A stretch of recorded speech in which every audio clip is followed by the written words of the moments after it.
بسم اللہ الرحمن الرحیم۔ السلام علیکم ورحمۃ اللہ تعالی وبرکاتہ۔ اللہم انفعنا بما علمتنا وعلمنا بما ينفعنا ورب زدنا علما۔ اللہم لک الحمد کما ينبغی لجلال وجہک وعظیم سلطانک، وَلَكَ الْحَمْدُ عَلَى نِعْمَةِ الْإِسْلَامِ وَالْإِيمَانِ وَالْقُرْآنِ۔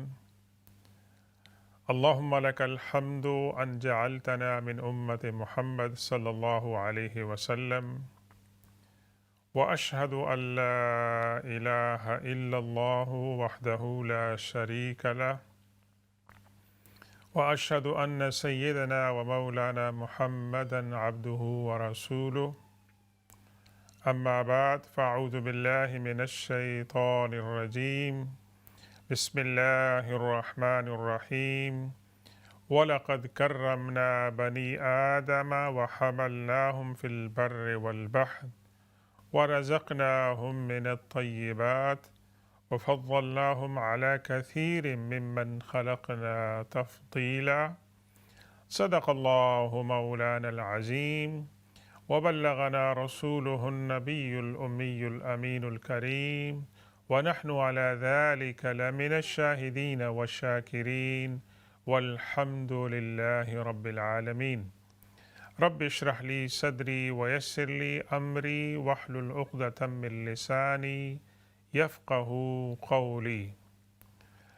السلام علیکم ورحمۃ اللہ تعالی وبرکاتہ۔ محترم ناظرین گرامی اور سامعین کرام، آج ایک نئی صبح کے ساتھ آپ کی خدمت میں حاضر ہو رہے ہیں، اس تمنا اور دعا کے ساتھ کہ آپ جہاں کہیں بھی ہوں، اللہ تعالیٰ آپ کو ایمان کی سلامتی عطا فرمائے اور صحت عطا فرمائے۔ آج ربیع الاول شریف کی 25 اور بعض کیلنڈرز میں 26 تاریخ ہے، اور ہم نے اس مہینے کی ابتدا میں جو سیریز شروع کی تھی حضور پاک صلی اللہ علیہ وسلم کی سیرت طیبہ کے حوالے سے، آج انشاءاللہ اس موضوع کو کنکلوڈ کریں گے۔ اس کو کنکلوڈ کرنے کا دل تو نہیں کرتا ہے، اور نہ ہی کوئی انسان اس بات کا دعویٰ کر سکتا ہے کہ اس نے سیرت طیبہ کے تمام پہلوؤں کا جس طرح کے احاطہ کرنا چاہیے احاطہ کر لیا ہے۔ کسی انسان نے آج تک اس کا دعویٰ نہیں کیا ہے، اور یہ سلسلہ انشاءاللہ سیرت طیبہ پر گفتگو کا، لکھنے کا، پریزنٹیشن کا قیامت تک چلتا رہے گا، جب تک کہ یہ دنیا آباد ہے۔ اللہ نے اپنے رسول صلی اللہ علیہ وسلم سے یہ وعدہ فرمایا، وَرَفَعْنَا لَكَ ذِكْرَكَ، ہم نے آپ کے ذکر کو جو ہے وہ بلند کیا ہے، اور اللہ تبارک و تعالیٰ یہ سلسلہ جاری رکھے گا، اور انسانوں کی ہدایت کا یہ سلسلہ چلتا رہے گا۔ تو ناظرین گرامی، ایک ایسا موضوع جو مجھ ناچیز کی رائے میں جس کے بغیر سیرت طیبہ پر گفتگو مکمل نہیں ہوتی۔ آپ سیرت کے جتنے پہلوؤں پہ ہم نے بات کی ہے کہ حضور اکرم صلی اللہ علیہ وسلم نے انسانیت کو عقیدہ توحید سے روشناس فرمایا، رسالت کا تصور دیا، اللہ کا تصور دیا۔ آپ نے عقیدہ آخرت جو ہے وہ انٹروڈیوس فرمایا۔ اللہ کے رسول صلی اللہ علیہ وسلم نے ان کی اپنی جو سیرت طیبہ ہے اس پر ہم نے گفتگو کی، تھوڑی سی اخلاق کے اوپر۔ لیکن ایک ایسا موضوع ہے، سیرت طیبہ کا ایک ایسا پہلو ہے کہ جس پر اگر آپ گفتگو نہیں کریں گے تو سیرت طیبہ کا موضوع تشنہ رہے گا، اور وہ ہے کہ حضور پاک صلی اللہ علیہ وسلم نے انسانیت کے جو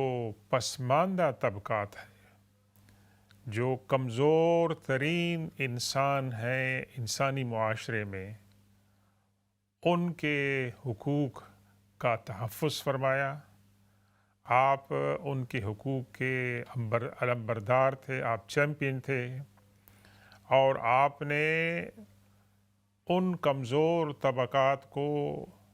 اتنا وقار اور عزت عطا فرمائی کہ ان کو انسانیت کی معراج عطا فرمائی۔ آپ خود تو معراج انسانیت کے منصب پر فائز تھے، جس کے بارے میں کوئی شک نہیں ہے، لیکن آپ نے اپنی بلندی کے ساتھ ساتھ آپ نے جو کمزور ترین طبقات تھے انسانی معاشرے کے، ان کو بھی لفٹ کیا اور ان کو بھی بلندی عطا فرمائی۔ اور یہ بھی آپ ہی کا کمال ہے کہ جیسے ہی آپ کی رسالت اور آپ کی دعوت کا آغاز ہوتا ہے تو اس کے اندر کنسنٹریشن جو ہمیں نظر آتی ہے وہ کس پر ہوتی ہے؟ عقیدہ توحید پر، رسالت پر، قرآن کی حقانیت پر۔ لیکن اس کے ساتھ ساتھ آپ تاریخ میں اور اسلام کی ابتدائی تاریخ میں یہ دیکھتے ہیں کہ حضور پاک صلی اللہ علیہ وسلم کی دعوت پر جو لوگ لبیک کہتے ہیں، جو اولین رسپونڈنٹ ہوتے ہیں، اس میں خواتین ہوتی ہیں، اس میں غلام ہوتے ہیں، اور اس میں وہ لوگ ہوتے ہیں کہ جن کو معاشرہ جو ہے ایکول سٹیٹس دینے کے لیے تیار نہیں تھا۔ وہ حضور پاک صلی اللہ علیہ وسلم کی جو خوش رحمت ہے اور شفقت ہے، اس کے اندر ان کو ریفیوج ملتا ہے، ان کو پروٹیکشن ملتا ہے، اور آپ کی دعوت میں اس کو اپیل ملتی ہے۔ یہ بات میں اس لیے آپ سے عرض کر رہا ہوں کہ قرآن پاک کی جو آخری صورتیں ہیں، اس میں آخری جو 10 صورتیں ہیں، اس میں ایک صورت کا نام ہے الماعون۔ اور الماعون اس چیز کو کہتے ہیں کہ جو معمولی سی چیز ہو، کہ جو آپ کے پڑوسی کو دے سکتے ہیں، راستے میں کوئی گزر رہا ہے کہ اس کو موبائل فون کی ضرورت پڑ گئی ہے کسی کو ٹیلی فون کرنے کے لیے، تو آپ اس کو تھوڑی دیر کی موبائل دے دیں کہ وہ لے لے، یا کوئی اور ایسی ضرورت ہے جس کو دینے میں آپ کو کوئی تکلیف نہیں ہوتی ہے۔ تو اللہ تبارک و تعالیٰ نے یہ جو ابتدائی صورت ہے اس کے اندر کیا فرمایا؟ اعوذ باللہ من الشیطان الرجیم، بسم اللہ الرحمن الرحیم۔ أَرَأَيْتَ الَّذِي يُكَذِّبُ بِالدِّينِ فَذَلِكَ الَّذِي يَدُعُّ الْيَتِيمَ وَلَا يَحُضُّ عَلَى طَعَامِ الْمِسْكِينِ۔ یہ تینوں آیتوں کے اندر ایک تو یتیم کا ذکر ہے اور ایک مسکین کا ذکر ہے، اور یہ کون سے زمانے کی آیتیں اور صورتیں ہیں؟ بالکل ابتدائی دور کی صورتیں ہیں، جہاں پر کنسنٹریشن ہو رہا تھا توحید کے اوپر، رسالت کے اوپر، قرآن کی حقانیت کے اوپر اور عقیدہ آخرت پر۔ اسی کے ساتھ ساتھ اللہ کے رسول صلی اللہ علیہ وسلم کیا لوگوں کو دعوت دیتے تھے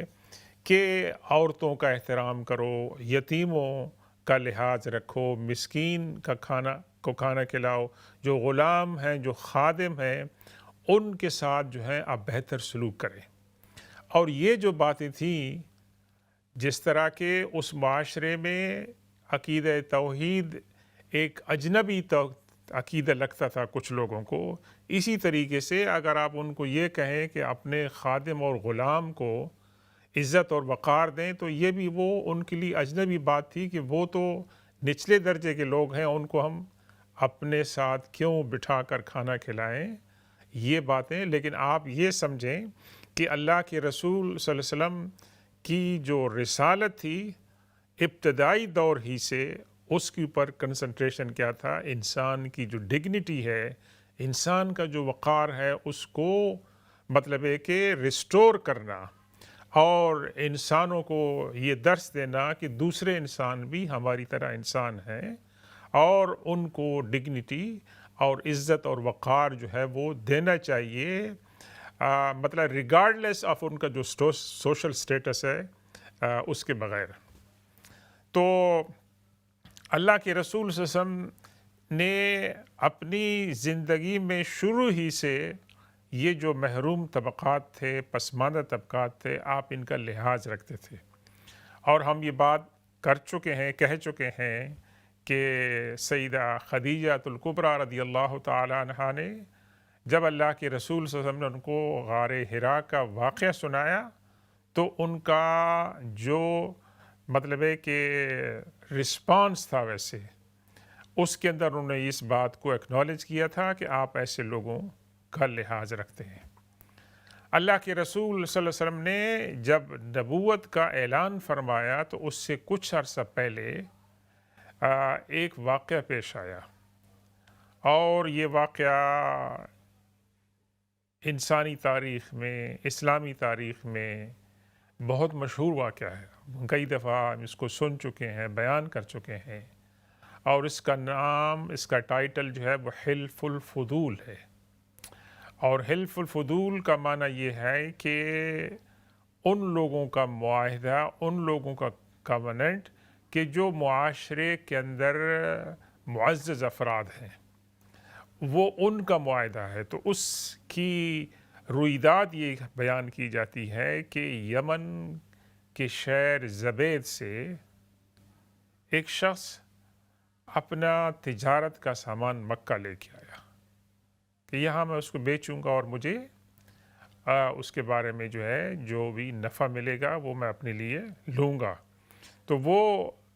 یہاں پر جو ہے نا لے کے آئے مکہ میں، اور مکہ میں ایک رئیس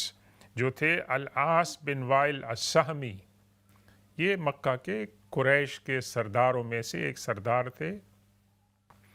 ان کے ساتھ ان کی ڈیل ہوئی،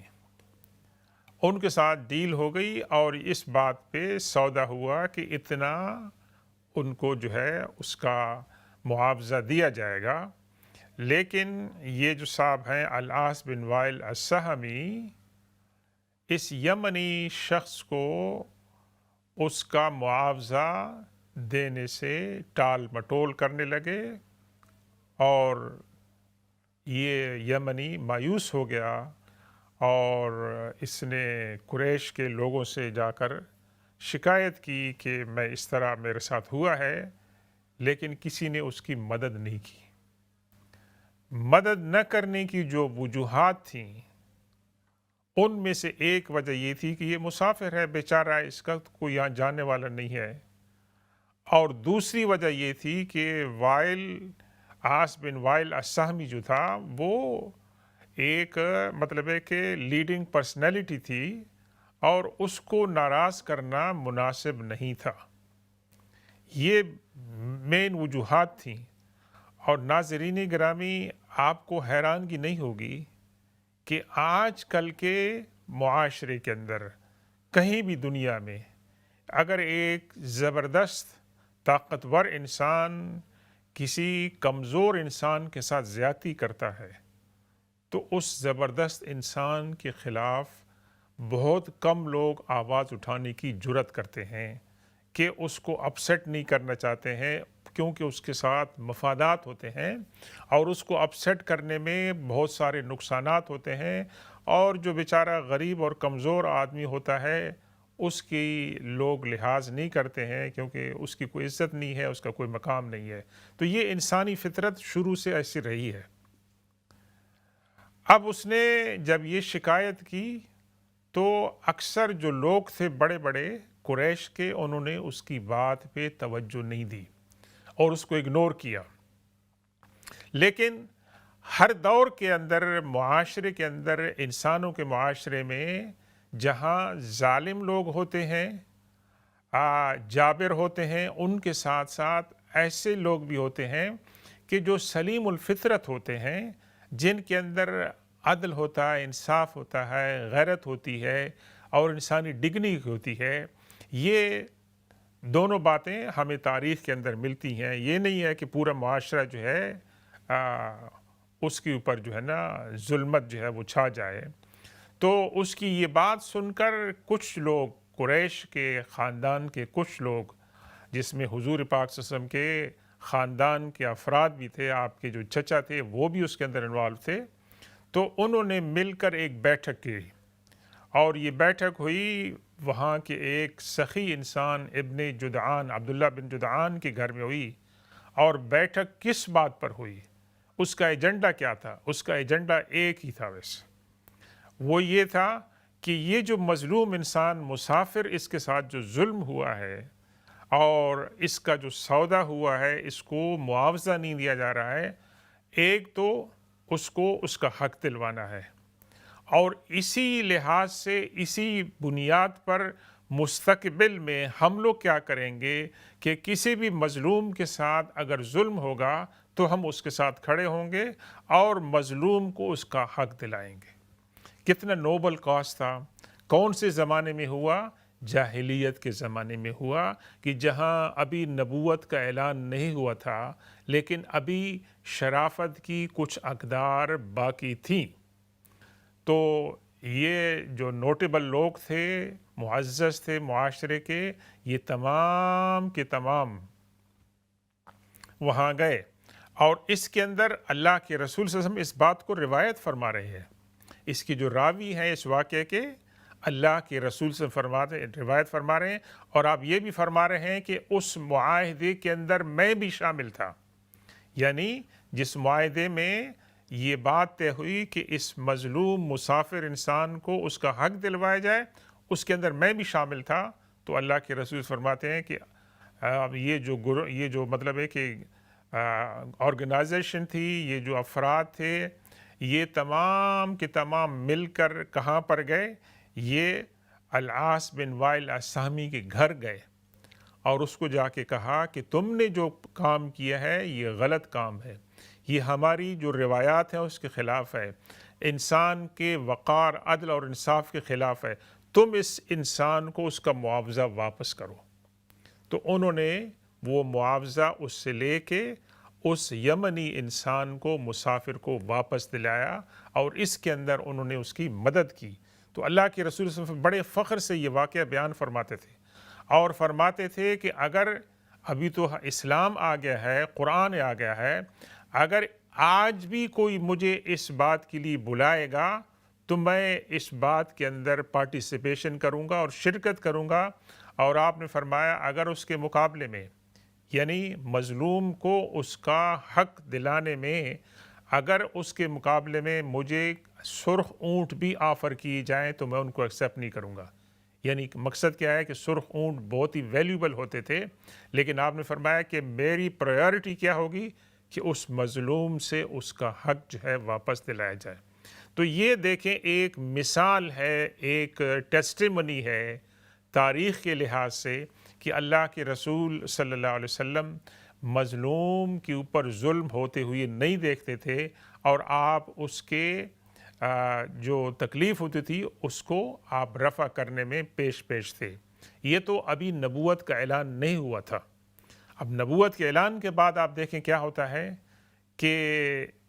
کعبہ شریف ہے،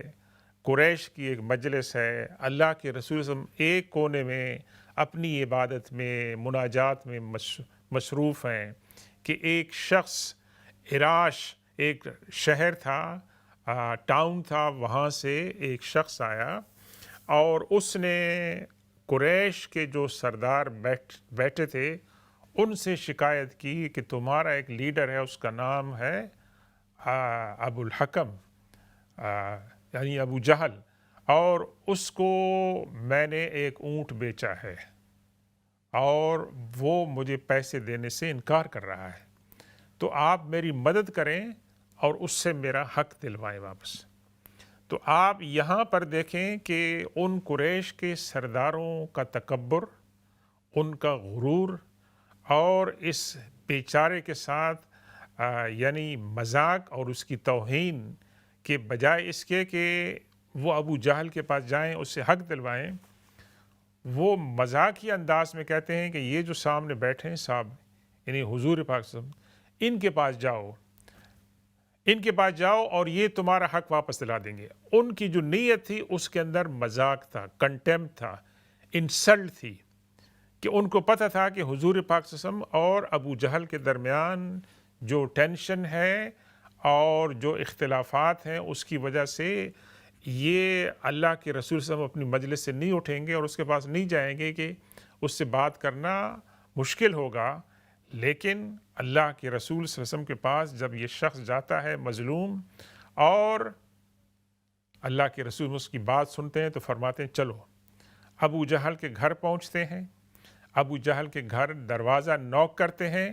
اور ابو جہل اندر سے پوچھتا ہے کہ کون ہے؟ تو آپ فرماتے ہیں کہ میں محمد صلی اللہ علیہ وسلم ہوں، تم باہر نکلو. جب وہ باہر نکلتا ہے تو آپ فرماتے ہیں کہ یہ جو مظلوم ہے اس کا تم نے حق واپس نہیں کیا ہے، اس سے تم نے اونٹ خریدا ہے، اس کی قیمت تم اس کو ادا کرو. تو ابو جہل فوراً اندر جاتا ہے اور اندر سے رقم لے کے آتا ہے اور فوراً اس مظلوم کے حوالے کر دیتا ہے. تو پھر اللہ کے رسول صلی اللہ علیہ وسلم اس مظلوم انسان کے ساتھ واپس آ کر کعبہ کے اندر جو ہے آپ تشریف لے آتے ہیں. اب اس کے اندر ایک بات اور یہ ہوئی کہ قریش نے اپنا ایک ساتھی بھی ساتھ میں بھیج دیا کہ دیکھو کیا ہوتا ہے، محمد صلی اللہ علیہ وسلم ابو جہل کے درمیان کیا ہوتا ہے، تماشا دیکھو کیا ہوتا ہے. لیکن تھوڑی دیر کے بعد ابو جہل ان کی مجلس میں آتا ہے تو لوگ اس سے کہتے ہیں بھئی کیا ہوا؟ تو اس نے کہا کہ ایسے ہوا کہ محمد صلی اللہ علیہ وسلم میرے دروازے پہ آئے، انہوں نے نوک کیا اور مجھ سے انہوں نے کہا کہ اس کا حق واپس دلاؤ. تو میں نے اس کا حق واپس دلا دیا. تو لوگوں نے کہا کہ تم تو اتنے بہادر ہو، رئیس ہو، تمہیں کیا ہو گیا تھا؟ اس نے کہا بخدا میں نے اللہ کے رسول صلی اللہ علیہ وسلم کے اوپر ایک بہت بڑا اونٹ دیکھا، آپ کے ساتھ تھا، اور اس کے اتنے زبردست دانت تھے اور اتنی بڑی کوہان تھی کہ مجھے وہ منظر دیکھ کر میں ہیبت زدہ ہو گیا اور مجھے یہ ڈر لگ گیا کہ اگر میں نے اس کا حق نہیں دیا تو یہ میرے اوپر چڑھائی کر دے گا اور مجھے کھا جائے گا اور ختم کر دے گا. تو ناظرین گرامی، اس واقعے سے درس کیا ملتا ہے؟ اس واقعے سے درس یہ ملتا ہے کہ اللہ کے رسول صلی اللہ علیہ وسلم ایون دو کہ اس دور میں آپ کے مددگار سپورٹر کم تھے اور آپ کنسنٹریٹ کر رہے تھے توحید کے اوپر، رسالت کے اوپر، عقیدہ آخرت کے اوپر، اور لیکن اس کے ساتھ ساتھ آپ جو انسانوں کے حقوق ہیں، خاص طور پر مظلومے کے جو حقوق ہیں، مسافروں کے جو حقوق ہیں،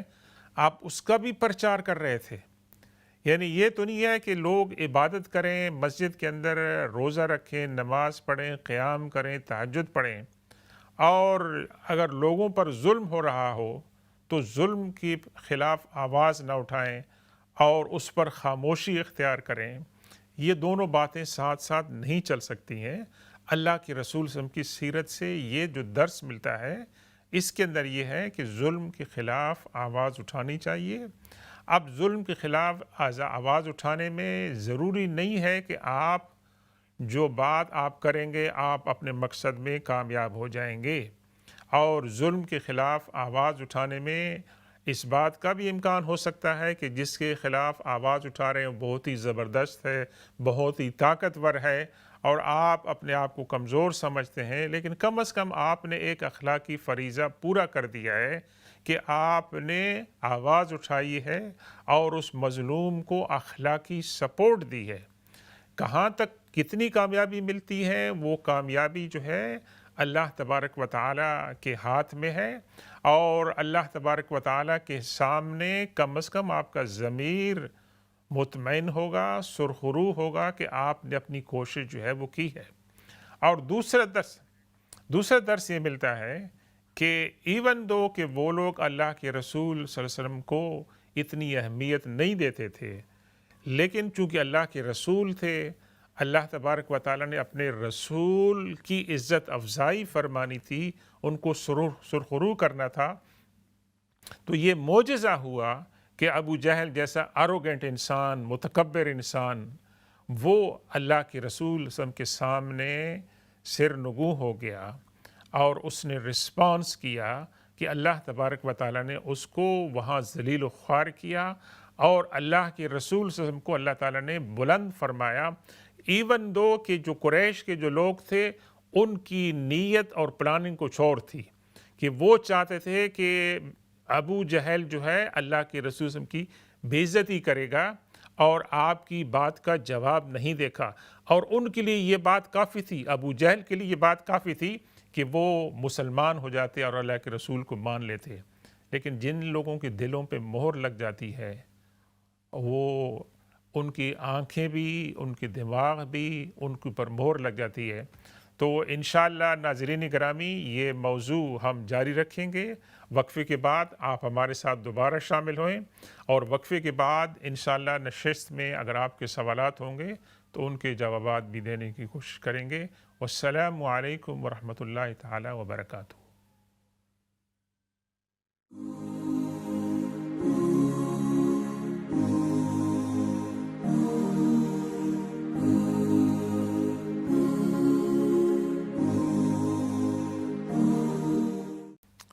بسم اللہ الرحمن الرحیم.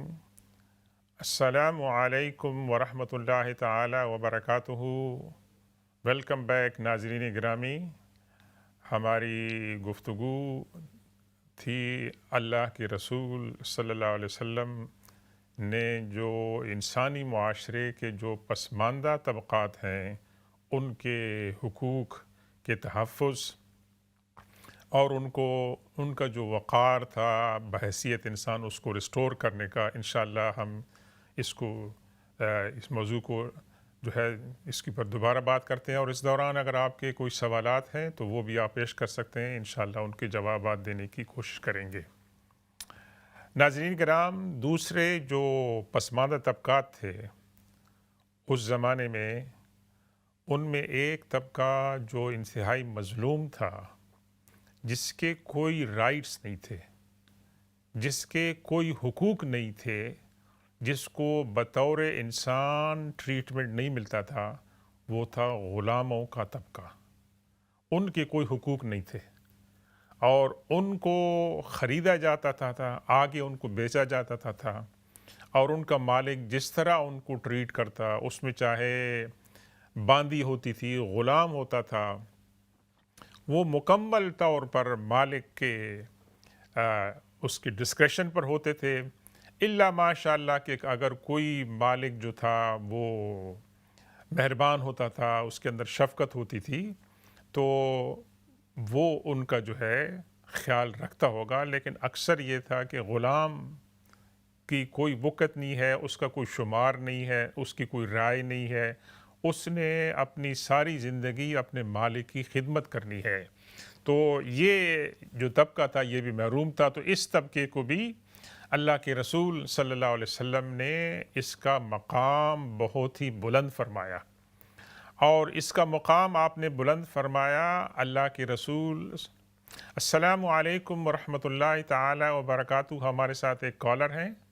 وعلیکم السلام ورحمۃ اللہ وبرکاتہ. میرا آپ سے سوال یہ ہے کہ کسی نے مجھ سے پوچھا تھا کہ اب جیسے کہ نمازوں کا ٹائم ہو جاتا ہے، ہم لوگ کیلنڈر میں دیکھتے ہیں، یہ اندازہ ہوتا ہے کہ بھی ٹائم ہو گیا، فجر اب عصر ہے یا ظہر ہے. تو اذان کے بعد جو ہم لوگ درود پاک پڑھتے ہیں نا، تو وہ اگر ہم اذان نہیں سنیں اور نماز کا ٹائم ہو گیا تو کیا ہم نماز پڑھنے سے پہلے وہ درود پاک پڑھ سکتے ہیں؟ کہ جب اندازہ ہوتا ہے کہ اب تک تو نماز ہو گئی ہوگی تو وہ درود ہم پڑھ سکتے ہیں؟ اچھا، میں جو آپ کا سوال سمجھا ہوں، آپ میری تصحیح فرما دیں. آپ یہ کہہ رہے ہیں اذان کے بعد جو دعا مانگی جاتی ہے، جو پڑھتے ہیں نا اللہم رب ھذہ الدعوۃ التامہ، یہ جی آپ یہ دعا کہہ رہے ہیں کہ اگر آپ نے اذان نہ سنی ہو تو؟ جی، اذان نہ سنی ہو تو ہم اندازہ تو ہوتا ہے نا کہ اس ٹائم اذان ہوگی، ہم ٹی وی لگاؤ تو میں پڑھ لیتی ہوں، لیکن اگر جیسے نہ ٹی وی لگاؤ اور یہ پھر درود ہم پڑھ کے تو اپنی نماز شروع کر سکتے ہیں یا کیا بہتر ہے؟ انشاءاللہ. اور کوئی سوال ہے آپ کا؟ اور ایک اور میرا سوال ہے کہ جیسے ہم لوگ 4 رکعت نماز پڑھ رہے ہیں، سنت ہے یا جیسے فرض ہیں گھر میں پڑھ رہے ہیں، تو اس میں ہم لوگ 2 سجدوں کے درمیان ہم لوگ دعائیں پڑھتے ہیں نا، سبحان ربی العظیم کے بعد بھی پڑھتے ہیں، سبحان ربی کے کچھ الفاظ ہم ادا کرتے ہیں. سبحان ربی العظیم رکوع کے بعد؟ جی، رکوع کے بعد ہم رکوع کے اندر آپ دعا کر رہے ہیں؟ جی، پڑھتے ہیں نا کہ سمع اللہ لمن حمدہ ربنا ولک الحمد. حمدن کثیرن طیبن پڑھتے ہیں نا، مبارکن تو فی. اگر ہم جیسے جماعت پڑھ رہے ہیں، امام صاحب کو فالو کر رہے ہیں، ہم سبحان ربی العظیم تو 3 دفعہ ضرور کہیں گے، لیکن اس کے بعد ہم خود سے پڑھ سکتے ہیں یا ہم امام صاحب کی وجہ سے صرف یہ 3 دفعہ پڑھیں اور اپنی کوئی دعا نہ پڑھنی چاہیے؟ انشاءاللہ. آپ کا کوئی اور سوال ہے؟ ایک میرا ایک اور سوال ہے اچھا، آپ کہ سنتے رہیں انشاءاللہ، ہم عرض کرتے ہیں جواب. جی، آپ نے جو پہلا سوال تھا آپ کا کہ اذان کے بعد جو دعا ہے، تو اللہم رب هذه الدعوة التامة والصلاة القائمة، یہ دعا جب آپ ٹیلی ویژن پر سنیں تو عام طور پر ٹیلی ویژن پر دعا بھی پڑھی جاتی ہے، تو آپ اس وقت یہ دعا مانگ سکتے ہیں، اور اس دعا کا نماز کے ساتھ تعلق نہیں ہے. یعنی اگر آپ نے یہ دعا نہیں مانگی تو آپ کی نماز نہیں ہوگی، ایسی بات نہیں ہے. یہ ہمیں ہمارے آداب میں بتایا گیا ہے کہ دعا جب کی جائے تو دعا کے بعد اللہ کے رسول صلی اللہ علیہ وسلم نے ہمیں اس دعا کی تعلیم فرمائی ہے، اور جب آپ اذان سن لیں تو اذان کے بعد آپ اس کا ایک تو اذان کے دوران جو کلمات کہے جاتے ہیں ان کا جواب دینا چاہیے اور خاموشی اختیار کرنی چاہیے، اور دوسری بات یہ ہے کہ اذان کے بعد یہ دعا جو ہے وہ کی جائے، اور اس کے ساتھ ساتھ کوئی اور بھی دعا کی جائے، کیونکہ اللہ کے رسول سے فرمایا کہ اذان اور اقامت کے درمیان جو وقت ہے وہ بڑا مبارک وقت ہے، اور اس دوران جو دعا کی جائے اللہ تعالیٰ اس کو قبول فرماتا ہے. یہ ان چند اوقات میں سے ہے کہ جس کے اندر دعا کرنے کی ہمیں تعلیم دی گئی ہے. تو آپ نے اگر مسجد کی اذان سنی ہے، آپ نے ٹیلی ویژن کے اوپر آپ نے اذان سنی ہے، تو اس کے بعد ہمیں یہ دعا کرنی چاہیے، اور یہ دعا ہمارے روٹین میں ہونی چاہیے، اور ہمیں اپنے بچوں کو بھی جو ہے یہ سکھانا چاہیے کہ ان کی بھی عادت ہو جائے کہ جب اذان سنیں تو اس کے بعد یہ دعا کریں، اور اس دعا کا جو ترجمہ ہے، جو میننگز ہیں اردو انگلش میں، وہ بھی ہمیں خود بھی معلوم ہونی چاہیے اور بچوں کو بھی بتانی چاہیے. تو یہ دعا یعنی فرض نہیں ہے، آپ کی نماز ہو جائے گی اگر آپ نے یہ اذان کی والی جو بعد کی دعا ہے، اگر آپ نے نہیں، اگر آپ پڑھ بھی لیتے ہیں تو اس کے اندر کوئی حرج کی بات نہیں ہے. اذان سنے بغیر بھی اللہ تبارک و تعالی رحیم و کریم ہے، اور وہ ہماری جو چھوٹی چھوٹی باتیں ہیں ان کو مطلب ہے کہ اس پر سزا نہیں دیتا ہے، اور اللہ تعالیٰ کے ہاں انعامات ہیں. اگر آپ نے اذان نہیں بھی سنی اور آپ دعا کر لیتے ہیں تو حرج کی بات نہیں، اللہ تعالیٰ قبول کرنے والا ہے. دوسرا آپ کا سوال یہ تھا کہ آپ نماز کے اندر باجماعت امام کے ساتھ شریک ہیں، اور آپ نے رکوع کے اندر جو تسبیح ہے سبحان ربی العظیم 3 دفعہ، 5 مرتبہ، 7 مرتبہ، 9 مرتبہ،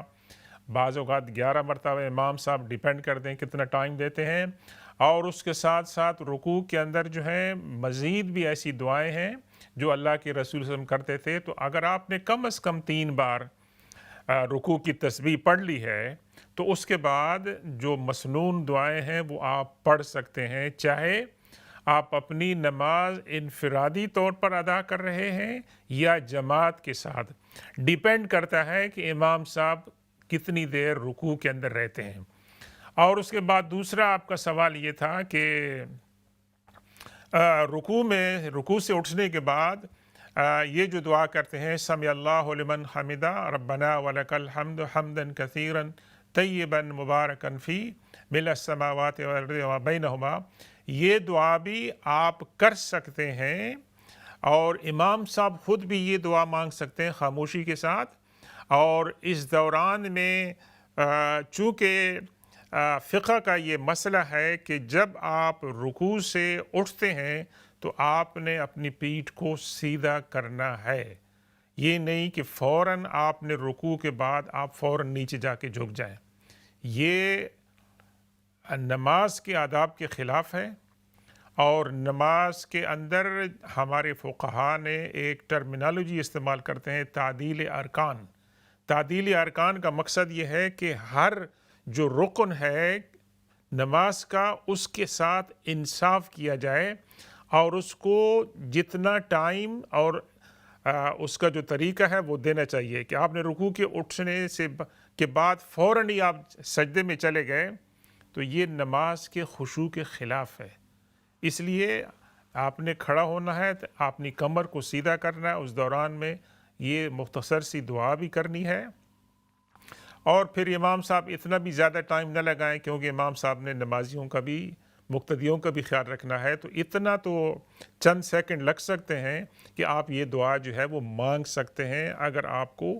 ٹائم امام صاحب کے ساتھ جو ہے وہ مل جاتا ہے. تو یہ تو آپ کے سوال کا جواب تھا. تو ناظرین گرامی، ہم گفتگو کر رہے تھے کہ اللہ کے رسول صلی اللہ علیہ وسلم کی جو احسانات تھے، جو آپ کی لیگیسی ہے، ان میں سے ایک بڑا احسان آپ کا یہ تھا کہ آپ نے معاشرے کے جو کمزور ترین، محروم ترین اور پسماندہ ترین جو طبقات تھے، ان کی ڈگنیٹی کو ریسٹور کیا. صرف اس بات پہ زور نہیں دیا کہ ایک اللہ کو مانو، نماز پڑھو اور تم آخرت میں تم نے مرنا ہے، جواب دینا نہیں، اس کے نہیں. یہ جو انسانی حقوق کا جو معاملہ ہے یہ پیرالل چل رہا تھا، اور یہ اسلام کے اندر یہ بہت اہم موضوع ہے کہ نماز روزہ بھی کرنا ہے، لیکن ساتھ ساتھ انسان، اور خاص طور پر وہ انسان کہ جو پسماندہ طبقات ہیں انسانی معاشرے کے، ان کے حقوق کا خیال رکھنا. تو ان میں سے جو طبقہ تھا وہ تھا غلاموں کا طبقہ، جس کو لوگ خریدتے تھے اور پھر ان کو اپنی ایک پراپرٹی کے طور پر استعمال کرتے تھے، اور ان غلاموں کا کوئی حق نہیں ہوتا تھا.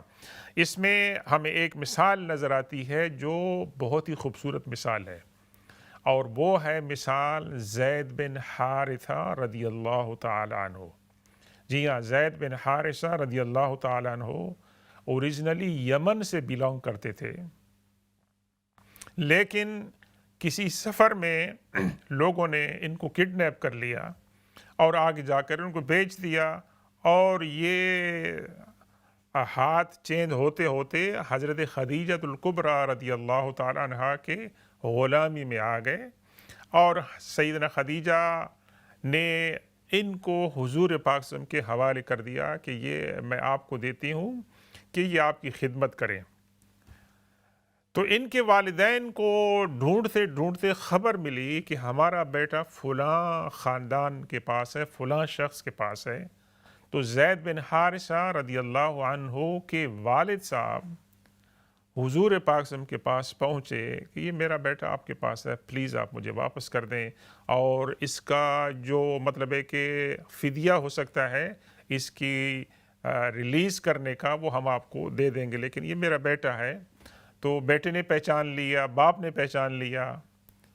السلام علیکم ورحمۃ اللہ وبرکاتہ. ہمارے ساتھ ایک کالر ہیں. جی، وعلیکم السلام ورحمۃ اللہ وبرکاتہ. جی، میرا ایک اور سوال تھا. جی جزاک اللہ خیر، آپ نے اتنی ڈیٹیل سے جواب دیے. میرا آپ سے یہ سوال ہے کہ آج کل ہم لوگ جو عید میلاد النبی وغیرہ مناتے ہیں، ہمیشہ ایسا ہوتا ہے، لیکن ابھی بچے جو ہیں وہ اس چیز کو نہیں مانتے ہیں زیادہ. وہ کہتے ہیں کہ یہ ضروری نہیں ہے اور یہ پہلے نہیں ہوا تھا ایسا کبھی، تو اب یہ بہت زیادہ اپنا کریں. تو اگر یہ ایسا کہتے ہیں، ہم لوگ تو کرتے ہیں میلاد وغیرہ، نہ حمد پڑھتے ہیں، نعت اور درود وغیرہ پڑھتے ہیں، اور پھر کھانا وغیرہ ہوتا ہے، لیکن ابھی کہتے ہیں کہ یہ صحیح نہیں ہے. اچھا، السلام علیکم. انشاءاللہ آپ کے سوال کا ہم جواب دیتے ہیں. تو میں بات کر رہا تھا کہ ہم بات کر رہے تھے حضرت زید بن حارثہ رضی اللہ تعالیٰ عنہ کی، کہ جب ان کے والد پہنچ گئے اور ان کو پتہ چل گیا، اور تو وہاں پر اللہ کے رسول صلی اللہ علیہ وسلم نے کیا فرمایا، حضرت زید بن حارثہ کو آزادی دے دی کہ آپ میرے غلام نہیں ہیں، آپ آزاد ہیں. اور اس کے ساتھ ساتھ آپ نے ان کو چوائس دی کہ اگر آپ چاہیں تو آپ اپنے والد کے ساتھ واپس چلے جائیں، اگر آپ چاہیں تو آپ کو یہ بھی آپشن ہے کہ آپ میرے ساتھ رہیں. اب ناظرین گرامی، یہ انسانی تاریخ نے دیکھا، اور یہ انسانی تاریخ کا ایک انبیلیویبل، ان امیجنیبل ایونٹ ہے کہ جہاں پر ایک نوجوان اپنے ماں باپ کے واپس جانے کی بجائے اللہ کے رسول صلی اللہ علیہ وسلم کے پاس ٹھہرنے کو ترجیح دیتا ہے۔ کبھی آپ نے ایسی بات نہیں دیکھی ہوگی۔ یہاں پر حضرت زید بن حارثہ کو چوائس دی گئی اللہ کے رسول صلی اللہ علیہ وسلم کی طرف سے کہ آپ میرے ساتھ ٹھہرنا چاہیں تو آپ ٹھہر سکتے ہیں، اپنے باپ کے ساتھ آپ جانا چاہیں تو آپ جا سکتے ہیں۔ تو حضرت زید بن حارثہ رضی اللہ تعالیٰ نے جواب دیا کہ یا رسول اللہ، میں آپ کے پاس ٹھہرنا پسند کروں گا بجائے اپنے ماں باپ کے جانے کے۔ کون سی چیز تھی جس نے آمادہ کیا تھا حضرت زید بن حارثہ کو؟ کہ غلام تھے، غلامی سے آزادی بھی مل گئی، لیکن آزادی کے باوجود انہوں نے اپنے ماں باپ کے پاس جانے کی بجائے حضور صلی اللہ علیہ وسلم کی صحبت میں رہنے کو ترجیح دی۔ کون سی چیز تھی؟ وہ حضور صلی اللہ علیہ وسلم کا اخلاق تھا، اور آپ کا کردار تھا، اور آپ کی تعلیم تھی، کہ جس کی وجہ سے حضرت زید بن حارثہ رضی اللہ تعالیٰ عنہ نے اللہ کے رسول صلی اللہ علیہ وسلم کے ساتھ رہنے کو ترجیح دی۔ اب یہاں تک دیکھیں آپ، یہ بات صرف یہ بات نہیں تھی، اللہ کے رسول صلی اللہ علیہ وسلم نے حضرت زید بن حارثہ رضی اللہ تعالیٰ عنہ کو اس سے بھی بڑا مقام عطا فرمایا۔ حضرت زید وہ واحد صحابی رسول ہیں کہ جن کا نام قرآن کے اندر آیا ہے۔ وہ کیسے آیا ہے کہ حضرت زید بن حارثہ رضی اللہ عنہ کو نہ صرف اللہ کے رسول نے آزادی عطا فرمائی، بلکہ آپ نے ان کو اڈاپٹ کیا ایز اے سن، ان کو آپ نے اپنا بیٹا بنایا، اور یہ لوگ کہنے لگے زید بن محمد، زید بن حارثہ کی بجائے زید بن محمد صلی اللہ علیہ وسلم، کیونکہ اس زمانے میں یہ بات ایڈاپشن کی تھی کہ لوگ دوسرے کے بچوں کو مطلب ہے کہ پال لیتے تھے، اور وہ ان کے ساتھ ان کو میراث میں بھی شریک کرتے تھے۔ لیکن اسلام کی تعلیمات آئیں کہ بھئی آپ ان کو میراث میں وہ شریک نہیں ہو سکتے، آپ دینا چاہیں تو الگ ہے، یہ آپ کی چوائس ہے، لیکن اللہ کے رسول صلی اللہ علیہ وسلم نے ان کو اپنا بیٹا قرار دیا۔ اب مسئلہ یہاں پر یہ ہوا کہ اللہ کے رسول صلی اللہ علیہ وسلم نے حضرت زید کو اتنا بڑا مقام عطا فرمایا کہ اپنی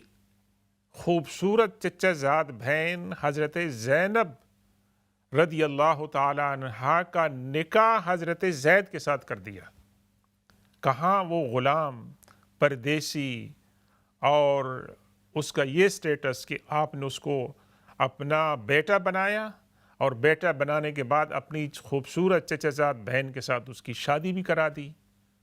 لیکن وہ شادی نہیں چل سکی۔ تو اللہ تبارک و تعالیٰ نے اللہ کے رسول صلی اللہ علیہ وسلم کو یہ حکم فرمایا کہ اے رسول صلی اللہ علیہ وسلم، آپ اب اپنی چچا زاد بہن جس کو طلاق ہو چکی ہے حضرت زید بن حارثہ سے، آپ اس کے ساتھ شادی کریں۔ تو یہ ایک ٹبو تھا اس زمانے میں کہ جس شخص کو آپ نے بیٹا بنا لیا ہے، اس کی تو وائف آپ کی تو وہ کیا ہے، وہ جی آپ کے ساتھ اس کا بہت ہی مقدس رشتہ ہو گیا، وہ تو آپ کی بہو ہو گئی ہے، اس کے ساتھ تو آپ کا نکاح نہیں ہو سکتا ہے۔ یہ اس زمانے کی ایک مطلب ہے کہ لوگوں کے اندر مسکنسیپشن تھا۔ تو اسلام نے یہ قرار دیا کہ ایسی بات نہیں ہے، اس کے ساتھ آپ کا کوئی خونی رشتہ نہیں ہے۔ آپ نے اگر اس کو بیٹا قرار دیا تو وہ آپ کا حقیقی بیٹا نہیں ہے۔ تو اللہ تبارک و تعالی نے جہاں اس عرب معاشرے میں اور غلط روایات تھی ان کو توڑا، اسی طریقے سے اس روایت کو بھی جو ہے توڑا، اور توڑا کس کے ذریعے؟ اللہ کے رسول صلی اللہ علیہ وسلم کے ذریعے کہ یا رسول اللہ، آپ نے حضرت زید بن حارثہ کی جو مطلقہ وائف ہے، جو آپ کی چچا زاد بہن ہے، اس کے ساتھ آپ نے نکاح کرنا ہے، تاکہ یہ اڈاپشن کی جو مسکنسیپشن ہے یہ لوگوں کے اندر جو ہے وہ ٹوٹ جائے۔ یہاں تک تو بات نہیں ختم ہوئی کہ حضرت زید کا نام قرآن کے اندر آیا، بلکہ حضرت زید بن حارثہ کو اللہ کے رسول صلی اللہ علیہ وسلم نے مسلمانوں کے لشکر کا امیر بھی مقرر فرمایا۔ یہ دیکھیں غلاموں کو کتنا بڑا درجہ اللہ کے رسول صلی اللہ علیہ وسلم نے عطا فرمایا۔ اور جارڈن کے اندر ایک موتا ایک جگہ ہے، جنگ موتا، ایک بہت بڑی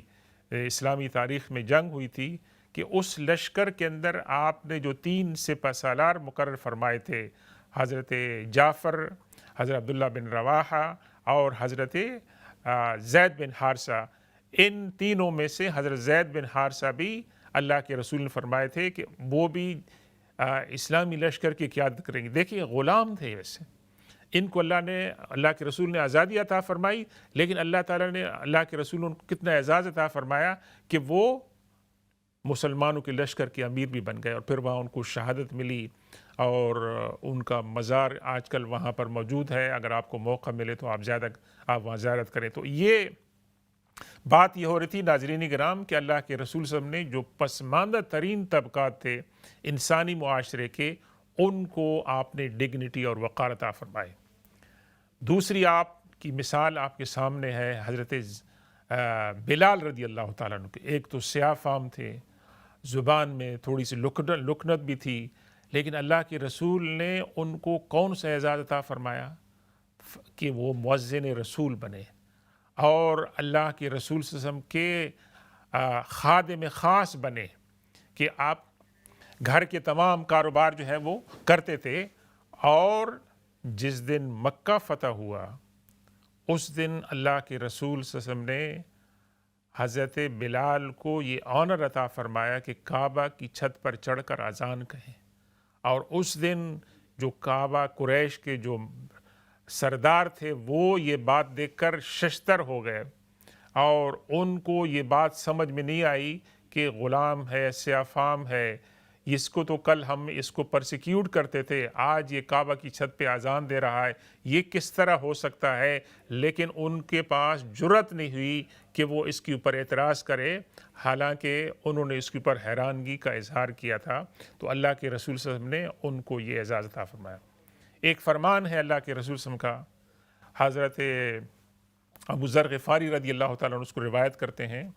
کہ اللہ کے رسول صلی اللہ علیہ وسلم نے فرمایا کہ اپنے غلاموں کے ساتھ آپ اچھا ٹریٹمنٹ کریں، اور ان کو ایسے ٹریٹ کریں کہ جیسے وہ آپ کے بھائی ہیں۔ جو آپ کھاتے ہیں ان کو وہی کھلائیں، جو آپ پہنتے ہیں ان کو وہی پہنائیں، اور ان کو ان کی جو ضرورت ہے، ان کی جو طاقت ہے، اس سے بڑھ کر مشقت والا کام نہ دیں، اور کبھی آپ نے ان کو مشقت والا کام اگر دیا تو اس کے اندر آپ ان کی مدد کریں۔ تو یہ ناظرین گرامی اللہ کے رسول صلی اللہ علیہ وسلم نے غلاموں کو ساتھ سلوک کی تعلیم عطا فرمائی، اور ان کو عزت اور آبرو عطا فرمائی، اور بحیثیت انسان ان کا جو سٹیٹس تھا اس کو ریسٹور کیا، اور اس کے اندر بھی اپیل ملی لوگوں کو، اور وہ اسلام کے اندر آئے کہ اللہ کے رسول صلی اللہ علیہ وسلم کی انہوں نے پیروی کی اور آپ کی غلامی کو اختیار کی۔ اسی طریقے سے اللہ کے رسول صلی اللہ علیہ وسلم نے یتیموں کے حقوق کی بات کی ہے کہ فرمایا کہ انا وکافل الیتیم، کہ میں اور یتیم کی کفالت کرنے والا اس طرح ہوں گے قیامت والے دن۔ فرمایا جس طرح یہ 2 انگلیاں ہیں، اسی طریقے سے جو یتیم کی پرورش کرتا ہے، میں اور وہ دونوں جو ہیں وہ کیا ہوں گے؟ جنت کے اندر اس طرح ہوں گے۔ تو یہ یتیم کا جو سٹیٹس ہے وہ آپ نے اس کو بلند فرمایا جس کے دل کے اندر سختی ہو، جس کے دل کے اندر سختی ہو، نرمی نہ ہو، تو وہ یتیم کے سر پر ہاتھ پھیرے تو اللہ تعالیٰ اس کے دل کو نرم کرے گا۔ آخری بات میں عرض کرتا ہوں کہ انسان تو انسان ہے، جانور بھی جو تھے اللہ کے رسول صلی اللہ علیہ وسلم کی شفقت سے مستفید ہوتے تھے، کہ اللہ کے رسول صلی اللہ علیہ وسلم ایک دن ایک انصاری کے باغ میں گئے تو وہاں ایک اونٹ آپ کو دیکھ کر آپ کے پاس آیا اور وہ رونے لگا تو اللہ کے رسول صلی اللہ علیہ وسلم نے اس کی کوہان پر دست شفقت پھیرا اور اس کے آنسوؤں کو پوچھا کہ کون اس کا مالک ہے؟ تو ایک نوجوان نے بتایا کہ میں اس کا مالک ہوں۔ آپ نے فرمایا تم اللہ سے ڈرتے نہیں ہو؟ یہ جانور کو اللہ نے تمہیں اپنی ملکیت میں دیا ہے، یہ شکایت کر رہا ہے کہ تم اس کو بھوکا رکھتے ہو اور اس سے مشقت کے اندر بہت زیادہ کام لیتے ہو، یہ جانور شکایت کر رہا ہے۔ تو ناظرین گرامی، اللہ تبارک و تعالی ہمیں اللہ کے رسول صلی اللہ علیہ وسلم کی سیرت کے مطالعے کا موقع عطا فرمائے، اور اس سے مستفید ہونے کا موقع عطا فرمائے، اور اللہ تبارک و تعالی ہمیں اس کے اندر جو حکمتیں ہیں ان کو سمجھنے کی توفیق عطا فرمائے۔ اور آپ سے درخواست ہے کہ میرے ساتھ آپ دعا کریں اس وقت کہ فلسطین کے اندر جو ہمارے مظلومین بھائی ہیں ان کے لیے دعا کریں کہ اللہ تبارک و تعالی